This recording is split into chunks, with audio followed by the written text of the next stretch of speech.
ఆవిష్కరించాలని నెల్లూరులో జరుగుతున్న 20వ రాష్ట్ర మహాసభలలో అమ్మతో విశాఖ ఉక్కును, అమ్మతో విశాఖ ఉక్కును. కేంద్ర రాష్ట్ర ప్రభుత్వాలు ఎన్డీఏ ప్రభుత్వం నమ్మక ద్రోహం చేసింది. ఈ ప్యాకేజ్ అనేటువంటిది పెట్టుబడిదారులకి కొనేటువంటి ప్రైవేట్ యజమానులకి లాభాలు చేకూర్చడానికి మాత్రమే, వాళ్ళకి అప్పుల భారం లేకుండా ఉండేదానికి మాత్రమే చేశారు.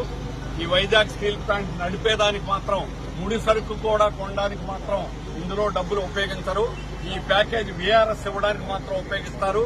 అంటే ప్రైవేటీకరణ మరింత ఉధృతం చేయడానికి తప్ప ఇంకోటి కాదు.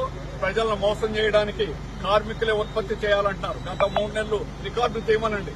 100% దేశంలో ఏ స్టీల్ ప్లాంట్ కంటే కూడా ఉత్పత్తి బ్రహ్మాండంగా నడిపించినటువంటిది. అందుకని ముడి సరుకు ఇవ్వకుండా ఉత్పత్తి చేయాలని ఇప్పుడు చెప్పడం, 7.3 మిలియన్లు గాని తయారు చేయకపోతే ఈ ప్యాకేజ్ ఏమవుతుందో కూడా తెలియదని చెప్పడం అనేది నమ్మక ద్రోహం తప్ప ఇంకోటి కాదు. అందుకని ఎన్డీఏ ప్రభుత్వం, బీజేపీ, టీడీపీ, జనసేన ముగ్గురు కూడా రాష్ట్ర ప్రజానీకానికి ద్రోహం చేశారు.